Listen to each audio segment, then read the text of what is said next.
Hello, everybody, and welcome into Commodity Culture, where our goal is to make you a better investor in the commodities sector. My name is Jesse Day. Today is June 16th, 2026. And before we dive in, standard disclaimer, nothing here is investment advice. Do your own due diligence. My guest today is the CEO of Verdera Energy, a company focused on the development of in-situ recovery uranium assets in New Mexico. It's Janet Lee Sheriff. Great to have you back on the program. Well, thank you. It's great to be back. Appreciate the invite. I want to start things off with the US highlighting the need for domestic uranium enrichment and fuel cycle security as well. I'm wondering how critical you think reducing reliance on foreign supply is at this point in time, especially considering the geopolitical picture that we find ourselves in and the fact that nearly 20% of America's grid runs on nuclear. What do you think are the realistic timelines for meaningful domestic production increases, and just your overall thought on this push for nuclear in the United States? Yeah, that's a great question, Jesse. I think that there's been a real move over the past few years to incorporate nuclear into the whole energy uh, grid or the energy mix, and an understanding of the benefit and value of nuclear energy. It's not your grandfather's nuclear anymore. It's not the same industry it was 50 years ago. It really fell out of favor after Three Mile Island and the end of the Cold War. And while the U.S. was completely energy independent for the provision of nuclear and 50 million pounds a year. In the 80s, we outsourced everything. And so it went down to, below 1 million pounds production. Now you're starting to see a few producers come back. We're probably 95% dependent now, but I think what we're seeing is not only a realization at the federal government level of the need for a strong nuclear industry for baseload power, that combined with natural gas is the mix. And but you're seeing the younger generation really embracing nuclear. And you're not going to build a strong country. You're not going to build a strong energy grid without nuclear. And it's affordable. That I think people are seeing their electric bills and they're increasing. And now you have this commodity that not only is it's so powerful, it doesn't even take the footprint that other commodities like coal take. So there's been such a dramatic change in on the power end of it. But there's also, as you said, the national security issues. There's the need for military. And while, it's not always a popular topic to think about the military needs, there are needs to deal with refurbishing and rejuvenating nuclear subs, and this can't come from foreign sources. It's legislated that this must be domestic energy and domestic uranium. So, I'm happy to see the producers coming along. They're coming up. What they think there's four now.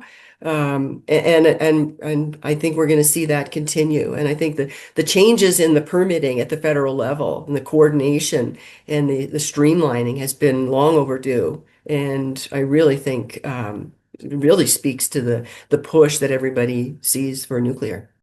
Yeah, and no paradigm shift could be more apparent, or no situation could make the paradigm shift more apparent than 3 Mile Island. You just mentioned it as something that caused a big scare back in the day. Now here we are with 3 Mile Island actually getting restarted, which I want to touch on next, because we've seen this trend of the mega tech companies, Meta, Google, Amazon, Microsoft, etc. They're signing or in the process of exploring power purchase agreements in reactor restarts or new builds. Now, in June, U.S. regulators granted a waiver to speed up the restart of 3 Mile Island, which will be used to serve Microsoft data centers. Do you expect this trend to accelerate long-term uranium contracting and new reactor orders in the United States moving forward? Yeah, I was really happy to see that waiver for 3 Mile Island. And it just speaks to the push that you're seeing at the federal level for conversion and enrichment. And I think what's been really missing in it is if you think of nuclear, think of uranium, kind of compare it to oil and gas in a refinery. we're pushing on, we want refineries, we want refineries. Well, you need fuel to put in the refineries. And, I think there's been a great push. It's wonderful to see the big names coming into this, like Google and Meta and Constellation, and pushing on the conversion and enrichment and the end user. We have to get to where's this all being fueled by? So just like the refinery needs the oil and gas industry, we need the uranium extraction. And I think as you continue forward, you're going to see it start to push down into, okay, where's the fuel coming from? Which hasn't really been a high consideration, I think, in the market yet. But I see that it coming. I think the timelines are shortening, and I think you're going to see more companies coming into this and greater awareness of where the uranium needs to come from and an acceptance of it. There's huge value. If you look at the state of New Mexico, then we're going to talk about that. But with known historic and resources of about 500,000,000 pounds, and the state saying there's another 500,000,000, you can fuel the nation for 20 years with that, and that with that comes huge economic gain for the country, and in addition to the stability of having a powerful energy source that drives an economy. We're absolutely going to dive into New Mexico and Verdera deeper a little bit later. But another thing you talked about that I want to discuss is the growing demand for defense. And back at the end of April, a very important memo was released by the Department of Energy. I'm going to read a quote. It says, "The U.S. Department of Energy's Office of Nuclear Energy today announced that it is kicking off an ambitious new initiative to secure the nation's nuclear fuel supply chain. Through the Defense Production Act Nuclear Fuel Cycle Consortium, the federal government will work with the domestic nuclear industry to ensure that the United States continues to have enough nuclear fuel to power the current nuclear reactor fleet as well as future advanced reactors." How do you expect this initiative to affect domestically sourced uranium in the U.S., and how could it impact companies like Verdera? Yeah, I think that you're bang on. The Defense Production Act is something that we all should be paying attention to. Only military purposes, uranium can only come from domestic sources. So, there's always, just like there's an oil reserve, there's uranium reserve. And I think about 5 years ago, they did a contract, and I think 5 companies were awarded. I could list them all, but I won't. But they were awarded under that contract because they could produce domestic uranium. But those military needs are growing, and they're constant. Nuclear subs need to be refurbished. You sell more of them. Bomb warheads erode over time. So, and all of that can only, under legislation, come from domestic energy, domestic uranium. So, yes, extremely important. How does it play out? I would hope that it plays out that the federal government illustrates the need for domestic uranium and works with the states and the stakeholders in the states to streamline permitting processes. In states like Texas and Wyoming, with ISR, you have an agreement state where it's devolved responsibility to the states. So you're seeing more streamlined processing, permitting. Utah, Colorado, for conventional as that. But states like New Mexico are going to have to work together, streamline the permitting, and I think that's when you're going to see things can start to accelerate. And yeah, my hope would be that it's a collective effort to really embrace the need for uranium extraction in the United States. I want to talk about the uranium equities sector because it continues to experience major volatility. We discussed this last time I had you on, but if we look at the URNM ETF as a proxy for the sector, we're actually slightly down year to date. That might be closer to just flat as we sit here today because we have seen the equities bounce back recently in the aftermath of this peace announcement between the United States and Iran, which of course we all hope holds over the long term. With everything we've discussed today, why do you think the market here in 2026 hasn't caught on to this tremendous opportunity in the uranium sector? And what do you anticipate could cause that to change? Well, uranium price has been pretty boring for the past year. I think, it accelerated and then it just kind of petered off a little bit. And it just kind of hovered around 85 and, it goes up to 100. And so I think, people's attention, uh, people get bored. Uh, they want greater action. And to me, it's a steady ramp up. It's not going away. The next 10 years is going to be extremely interesting. The demand is growing. We have even, the current demand of 50 million pounds a year, of which we're only probably meeting 10, if we're lucky, 10% of. That doesn't even consider like you were saying, the AI or the small modular reactors, which actually can't even be fueled the way we have the enrichment facility at present at 5%. Um, I see a lot of focus on conversion and enrichment right now and SMRs and AI, but I don't think there's been a lot of attention paid to where the uranium's coming from. And if you see the uranium stocks, they're boring right now. And people see a lot of wins in other places. So I think you've seen a lot of lack of interest in the sector for exploration and development companies. I think we just keep pushing on our work plans. We keep putting the message out there that, uranium extraction is important and it's going to shift. But right now, I think we're seeing a lot of lack of interest. Yeah, we're seeing people pile into the SpaceX IPO. This is a company that lost over $4 billion net loss reported last quarter, and the thing's on a moonshot. And meanwhile, the most important energy source in the world today is kind of being left to the side, which is a big opportunity, I think, for those of us who see what's coming and realize the value there. I want to talk about Verdera Energy now. You've commenced a 43-101 for your West Largo project as of May 28th. What are you hoping to find with this technical report, and could you give us a timeline on when you expect it to be completed? Yeah, the West Largo technical report, we announced it a few weeks ago, just into the work. We expect it to be finished by the end of the year.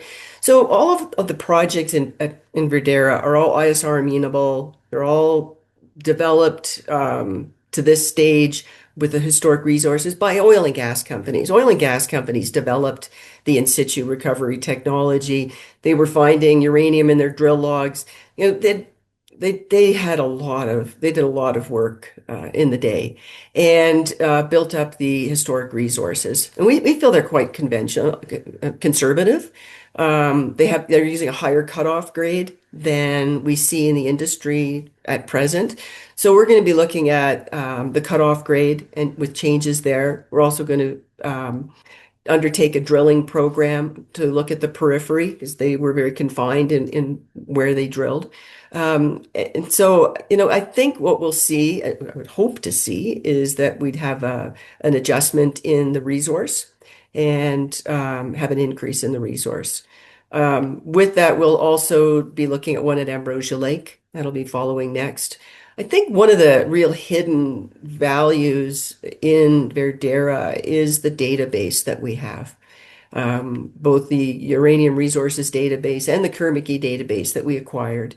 It's all proprietary. It's all private in the U.S. And we now have, I hate to give a percentage, but I'd like to say about 90% of all the privately held data in for New Mexico. Not only we acquired it so we'd have ours, but we have it all. And I think that's a huge value to the company and obviously something that we're relying on for the West Largo project.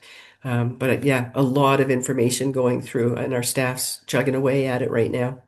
That's great. I'd love to follow up on that. Perhaps if you could dive a little bit deeper on that data and how you plan to use it to leverage your progress moving forward, because that sounds like an incredible resource. How does the team then take that data and put it to work in terms of your projects? Well, first of all, there's a huge amount of data. There's two warehouses full, and that's all owned by Verdera. And it's all in uranium and it's all in New Mexico. We also have access to Bill Sheriff's privately held data that he has from Union Carbide ranchers, and that's both in New Mexico and obviously different commodities. it's a methodical process to go through. So our exploration managers focused on the West Largo project, but because we have everything for the state, we're starting to get inquiries from other companies that are starting to realize that you're not going forward in the US with the nuclear renaissance for uranium extraction if you don't have New Mexico. So let's start looking at projects in New Mexico. So we're getting phone calls now and inquiries about how other people can benefit from our data, both projects that they have or projects that they want to have. And that I think is something that's going to play out over the next 10 years. Obviously, there's an immediate interest, but as you know, if you believe in the Renaissance, and you're going to believe in New Mexico, then you're going to want the data. And I think stuff that we'll see benefit from for many years for the company. Well, New Mexico, Verdera Energy recently sponsored a conference in New Mexico called Nuclear in New Mexico, Fueling the U.S. Nuclear Renaissance. You've mentioned it here on the show today that we cannot get to nuclear energy independence without New Mexico in the United States. Break that down for us in some more detail and talk to us about the important details on sentiment, market trends, and New Mexico specific catalysts that came out of that conference. Yeah, the conference was the result of working together under the Clean Energy Association of New Mexico, which I founded with Grants Energy. Grants Energy has the largest uranium resource in the country in New Mexico. Private company, really important to watch because they're pushing hard through the permitting system.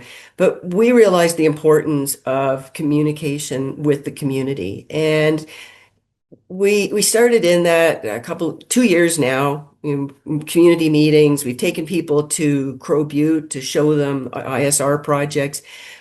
But I always say that you need like a seminal event. You need to have a conversation. You need to get everybody in the room together. And what I didn't realize when we organized it, this would be the first time in 40 years that this wide group of people came together.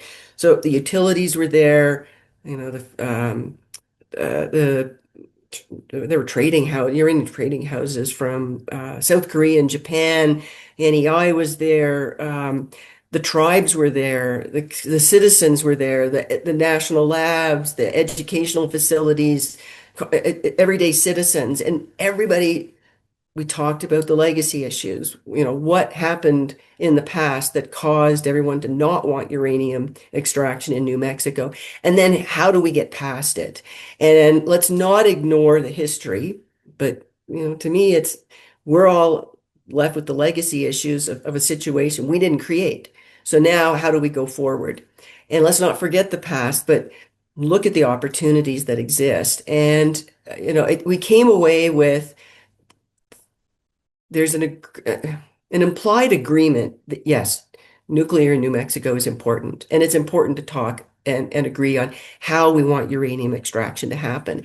And what I heard was that there was a very little understanding of in situ recovery and the major work that's going on at places like Los Alamos and Sandia and the national labs to really take it to ISR 2.0 and how can we even make it better? And the door was open for let's have more conversations in the communities. Let's go and visit more projects and how can we do this as opposed to no, we're not going to do this. Some great thoughts. Now, ultimately, when it comes to Verdera Energy and your plans for the future, are you planning to try to advance your projects all the way to production yourselves? Are you open to joint venture partners? Are you also potentially open to being acquired as this uranium bull cycle ramps up? Are you keeping your options open? How are you thinking about that? Yeah, that's a really good question, Jesse. I'd say that we're keeping our options open. I don't see our team as a production team. That's one thing I would make clear. You know, I came into this position because of my background with First Nations in Northern Canada for 25 years and working on agreements and benefits that then allow the companies to move forward through permitting, in a coordinated effort with community. And so we're streamlining the process. We've not built a production team. We've built a team that's going to, get us through development, update the projects, get the move forward. Encore's a 15% shareholder. After they distribute their shares to their shareholders, they're going to maintain that. They have a production team. There's other companies as well. We would like to have that conversation with Encore and build on their production capabilities. And as we go forward, I think they've also said the same thing.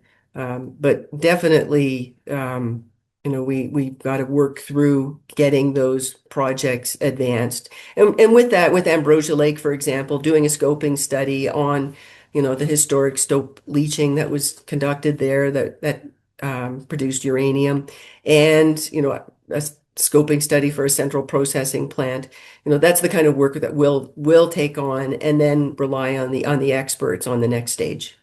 I'll end by opening the floor to you. Is there anything on your mind when it comes to Verdera Energy that we haven't yet discussed? Anything you'd like to emphasize that potential shareholders should be paying attention to right now? Yeah, I think that having 88 million pounds of known and historic resources in our portfolio in New Mexico alone really puts us ahead of any other U.S. focused exploration company out there for pounds in the ground. And, I think above us would be UEC and Energy Fuels. So we have a significant amount of pounds available in a state that is absolutely essential to the nuclear renaissance. So if you believe in the renaissance, you're going to believe in New Mexico, and then you're going to need to look for where to invest from there. And I would hope that people would give Verdera at a $50 million market cap a really good look on where it would fit in the Renaissance over the next 10 years. Well, I'm going to put a link in the description below to the Verdera Energy website and social media so people can follow along with the company. Janet, as always, enlightening conversation, and very much appreciate you coming back on the show. Well, thank you. I really appreciate your time, and I thank everybody for listening. I know time is valuable, and I appreciate a little bit of yours. Commodity Culture is a series on commodities and natural resources. If you would like to see more, be sure to subscribe and hit the bell notification so you're always up to date with the latest episodes.